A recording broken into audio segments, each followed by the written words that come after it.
सर्वेभ्यो नमो नमः। मैं ऋषिता जैन आप सबका स्वागत करती हूँ हमारे इस यूट्यूब चैनल में। आज का हमारा टॉपिक है संस्कृत वर्णमाला।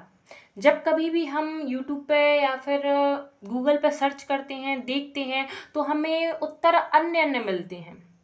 संख्याएं भिन्न भिन्न मिलती हैं। कोई कहता है 50 है, कोई कहता है स्वर 13 है। तो इस प्रकार से हम कंफ्यूज हो जाते हैं। पर आज हम इस वीडियो में दो प्रकार से जानने वाले हैं जो हमारे काम में भी आएंगे, जो हमें पता होना चाहिए। यदि आप संस्कृत के विद्यार्थी हैं तो आपको सबसे पहले वर्णमाला ज्ञान होना चाहिए। माहेश्वर सूत्रों के आधार पर संख्या अलग है और पाणिनीय शिक्षा के आधार पर अलग है। आज दोनों को हम इस वीडियो में जानने वाले हैं, तो प्लीज़ एंड तक जरूर देखें और यदि अच्छा लगे तो सब्सक्राइब जरूर करें। अब देखिए, हम आगे बढ़ते हैं। माहेश्वर सूत्रों के आधार पर अच की संख्या कितनी है? अच की संख्या वैसे तो मूल रूप से देखा जाए तो 5 है, परंतु संयुक्त जो है वह 9 है। संयुक्त को मिलाकर क्या है? 9 है। किस प्रकार से? तो आप देख सकते हैं मूल कितने हैं? 5। आ, ई, उ, री और लिरी। ये कौन से प्रत्याहार में आ जाते हैं? तो यह अक प्रत्याहार में आ जाते हैं। अब देखिए, अच जो हमारा है यह प्रत्याहार में 9 वर्ण आते हैं। तो किस प्रकार से संयुक्त बनते हैं? तो आपने देखा होगा, एक नियम है, आ और ई के स्थान पर क्या हो जाए? ए हो जाए। यह कौन सी संधि का नियम है? यह गुण संधि का नियम है। गुण संधि पर भी हम एक वीडियो बना चुके हैं। यदि आपको संधि का ज्ञान करना है तो जाकर एक बार जरूर देखें। अब देखिए, आ और ऊ को मिलाकर क्या हो जाता है? ओ हो जाता है। अब देखिए, वृद्धि संधि का भी एक नियम है कि आ और ए को मिलाकर क्या हो जाता है? आई हो जाता है। आ और ओ को मिलाकर क्या हो जाता है? औ हो जाता है। इस प्रकार से हमने ये देखा। आप देख सकते हैं कि ए और ओ में तो क्या है? ए और ओ में तो क्या है कि दो दो वर्ण मिलकर बन रहे हैं, परंतु क्या है? ए आई और औ में क्या है? तीन तीन वर्णों के साथ में यह बन रहा है। किस प्रकार से? पहले तो क्या बना? आ और ई को मिलाकर हमने ए कर दिया। फिर क्या हुआ? ये दो वर्ण तो हो गए, फिर हमने क्या किया? आ और ए को मिलाकर आई बनाया। इस प्रकार से हमारे 3 वर्णों का यह जोड़ा हो गया। अब देखिए, हमने देखा ऊपर आपको एक परिभाषा भी दिख रही है, स्वयं राजन्ते इति स्वरा, जो स्वयं सुशोभित होते हैं। किस प्रकार से? जिसे किसी अन्य वर्ण की सहायता नहीं होती, वह क्या होते हैं? अच होते हैं, जो स्वयं में परिपूर्ण हों। अब देखिए, हल की परिभाषा क्या है? परतंत्र वर्ण, जो दूसरों पर आधारित हों, निर्भर करते हों, वह क्या है? हल है। आपने देखा, आपने माहेश्वर सूत्र में भी देखा है कि हकार आदिषु अकार उच्चारण सामर्थ्य। हकार आदि में जो अकार है वह मिला हुआ है। किस हेतु मिला है? उच्चारण के लिए। यदि आ ना हो तो उसका उच्चारण ही ना हो पाए। इस प्रकार से व्यंजन क्या है? अच की सहायता से उच्चारित होते हैं। यदि उनमें अच ना हो तो वह उच्चारित नहीं हो पाएंगे। तो ये क्या है? अच पर निर्भर करते हैं। इन्हें हम स्पर्श वर्ण भी कहते हैं। स्पर्श वर्ण क्यों कहते हैं? क्योंकि जब हमें उच्चारित करते हैं, जब हम इन्हें बोलते हैं, तो क्या होती है? हमारी जो जीभ होती है वह दांतों का स्पर्श करती है। तो इस प्रकार से हम इन्हें स्पर्श वर्ण भी कहते हैं। और इन्हें हम कह सकते हैं शॉर्ट रूप में, यदि हम कहें तो कुचुटुतुपु। ये क्या है? ये मतलब वर्ग के पहले पहले वर्ण हैं। आप देख सकते हैं कवर्ग, चवर्ग, टवर्ग, टवर्ग, पवर्ग। इस प्रकार से आपने देखा, तो इन्हें हम कुचुटुतुपु इस तरह से भी याद कर सकते हैं। और इनका एक और नाम है उदित। उदित क्यों कहा? क्योंकि इनमें से जो हमने अभी बताया कुचुटुतुपु, इनमें ऊ का क्या हो जाता है? लोप हो जाता है। पहले इस संज्ञा होती है, फिर लोप हो जाता है। इस प्रकार से क्या होता है? इन्हें उदित भी कहते हैं। इनकी एक परिभाषा है कादयु मावसाना। का से माँ पर्यंत जो है वह सब क्या है? उदित हैं। वह सब क्या है? स्पर्श वर्ण है। आप देख सकते हैं 5 वर्ग आपके सामने हैं।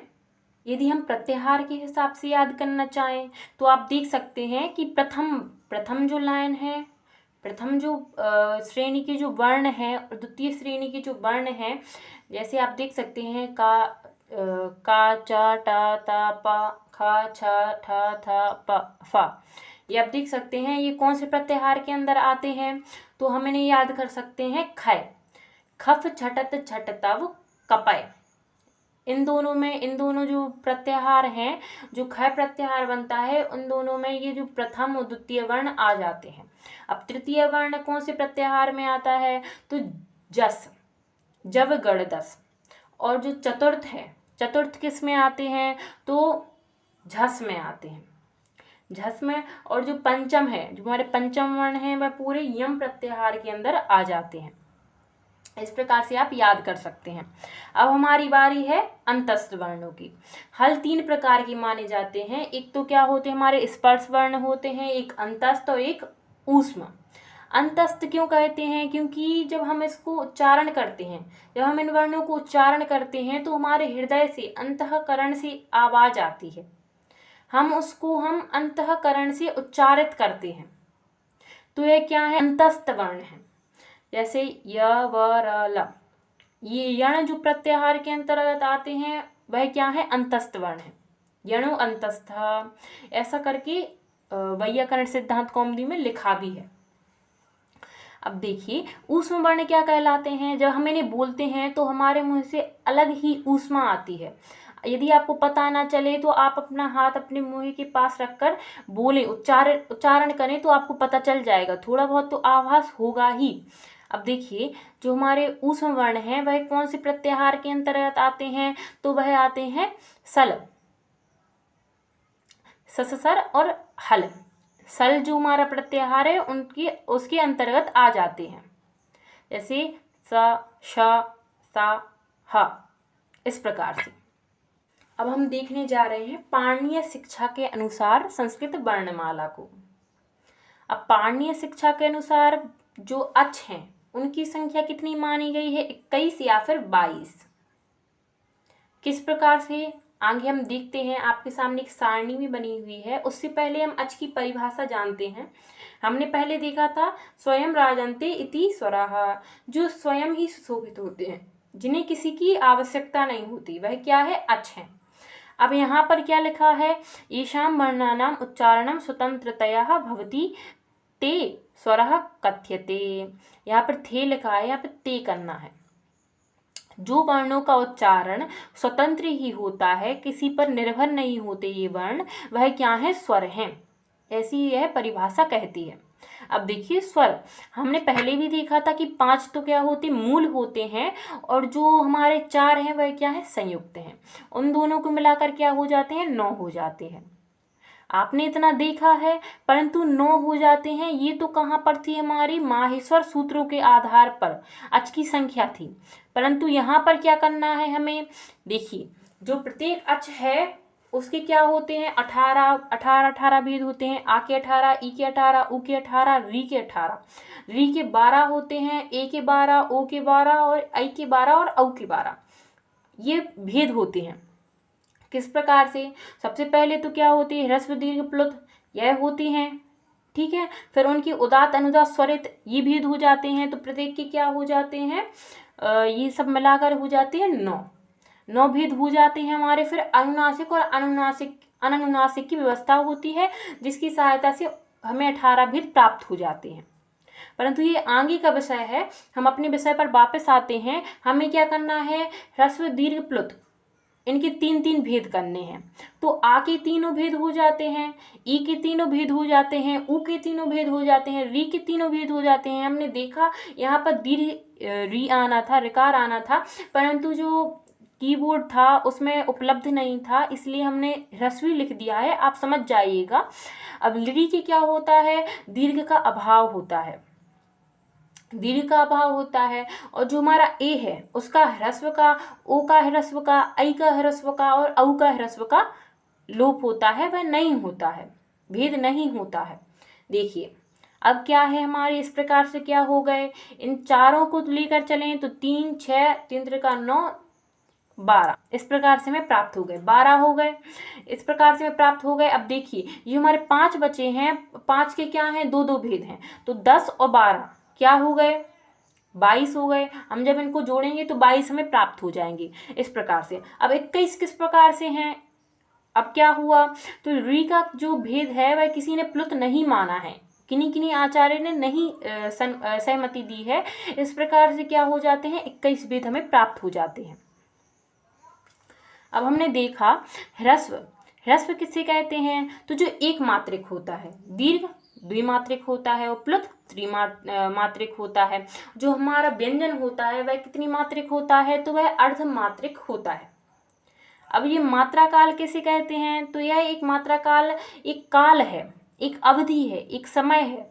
हम कह सकते हैं कि एक मात्रिक वह है आज के समय में 1 सेकंड, या फिर हम कहें पलकों का झपकना, बिजली का कड़कना, ये सब क्या है, एक मात्रिक है, तुरंत ही हो जाता है। द्विमात्रिक में क्या लेंगे हम, 2 बार बिजली का कड़कना, 2 बार पलकों का झपकना, या फिर ले सकते हैं हम 2 सेकंड, और प्लुत में 3 सेकंड।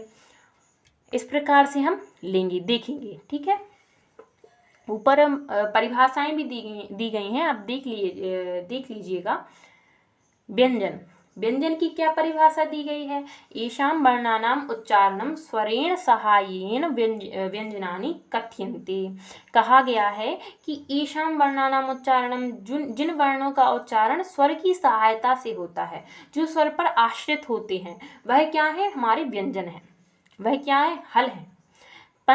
पंचवर्गानाम पंचविंशति व्यंजनानि वर्गीय व्यंजनानि कथ्यन्ते। कहा गया है जो हमारे 5 वर्ग हैं, कुचुटुतपु उदित हैं, वह क्या है, पंचविंशति, वह 25 वर्णों को लेकर हैं। एक वर्ग में 5 जो वर्ण हमारे लिए उपलब्ध हैं।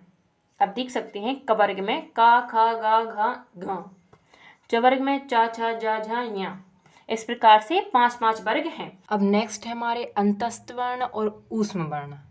इन दोनों के विषय में हमने आगे बात कर ली थी, इसलिए हम पुनः नहीं बताएंगे। आगे हमारा है अयोगवाह, ये थोड़ा नया है।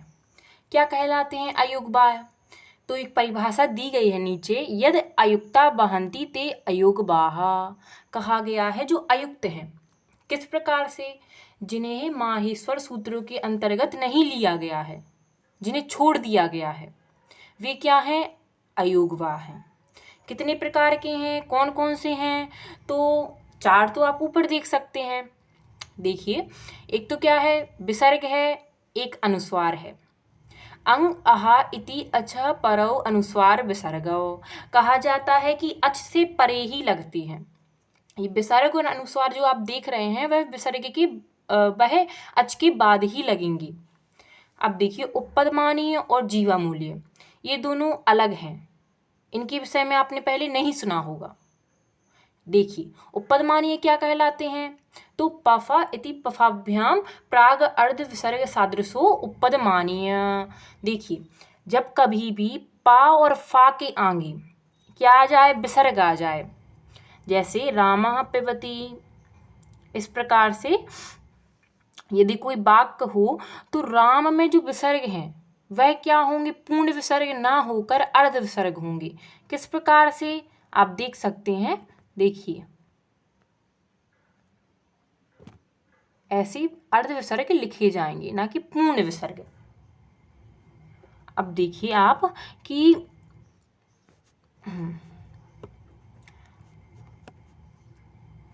जीवामूल्य क्या कहलाते हैं, जीवामूल्य भी इसी प्रकार से हैं। काखा इति कखाभ्याम प्राग अर्ध विसर्ग सादृशो जीवामूल्य। यदि का और खा के आगे आ जाए विसर्ग तो क्या पूर्ण विसर्ग ना लिखकर हम उसे अर्ध विसर्ग के रूप में ही लिखें। देखिए,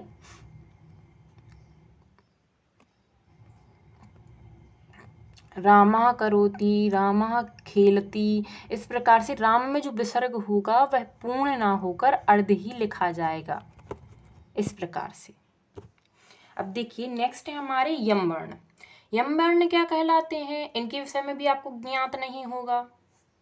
देखिए, यम वर्ण आपने देखा है क वर्ग में 5 वर्ण आते हैं, का, खा, गा, घा, गा, इस प्रकार से। तो हमें 4 वर्ण लेने हैं, प्रथम, द्वितीय, तृतीय एवं चतुर्थ। पंचम जो वर्ण है गा, उसको छोड़ना है। और भी जितने पंचम वर्ण हैं, 5 हैं पंचम वर्ण, तो उन्हें भी हम छोड़ देंगे। यदि क वर्ग के 4 वर्णों के बाद उनके पर में यदि कोई भी पंचम वर्ण होगा तो उनको क्या हो जाएगा, द्वित्व हो जाएगा। जो पहला वाला होगा वह तो मूल होगा, कवर्ग का होगा, परंतु जो बाद वाला होगा, द्वितीय होगा, वह क्या होगा, यम वर्ण होगा। इसका भी उदाहरण है पलिक्किनी।